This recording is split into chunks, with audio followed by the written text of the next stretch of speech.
possibility of a one nation, one election, that is simultaneous central and state elections, and the bill being taken up in the Indian Parliament has raised a lot of questions and speculation as well. After the Indian government set up a high-level committee to study the move, opposition leaders have termed it an attack on the Indian Union and the states. One nation, one election is not a new concept for India and has for long been an election promise of the BJP. Prime Minister Modi, in fact, had earlier said in 2019 that the country should have at least one electoral roll. He said it was a disgrace for the country as a lot of money gets wasted in the making of different electoral rolls. The move has added to the heated politics between the opposition and the centre. Rahul Gandhi today said the idea of one nation, one election is an attack on the Indian Union and all its states. This attack comes a day after the Congress leader Adhir Ranjan Chowdhury declined to join the high-level government committee headed by the former President Ram Nath Kovind. The 9-member committee originally formed has been reduced to 8 members. Earlier on Saturday, a notification was released detailing the members of the committee. The notification also enunciated the objectives of the committee and the specific questions that it is going to be making its recommendations on. The panel includes former President Ram Nath Kovind, who was announced as the chairman of the high-level committee.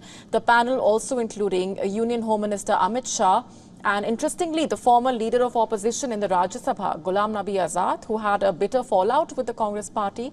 Some prominent advocates and retired bureaucrats also in the panel. The committee has been mandated to commence immediately and make its recommendations at the earliest. No time frame for the task has been mentioned in the notification. While the issue of one nation, one election is hotly being debated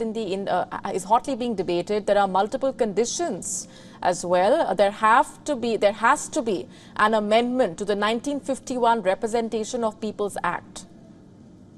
The government must garner 2/3 majority in the parliament to pass the bill.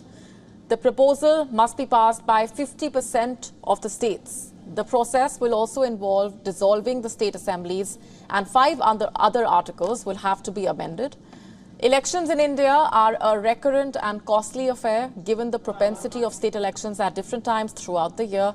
And to ease the burden on manpower and resources, the idea of holding the elections simultaneously has been in discussion.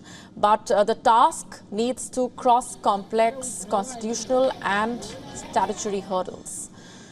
The high-level committee has been asked to explore options to hold these elections together. However, the opposition remains sceptical. Member of Rajya Sabha, Digvijay Singh, has accused the PM and the BJP of despising the constitution. ये मौजूदा संवैधानिक ढांचे में तो संभव नहीं है। शायद उनकी मंशा भारतीय संविधान बदलने की है, क्योंकि वो शुरू से ही भारतीय संविधान के खिलाफ रहे हैं। The idea of one nation, one election does pose significant logistical challenges, including a massive resource crunch for the Election Commission of India. Human resources, as well as an army of ECI officials, pan-India, would be needed.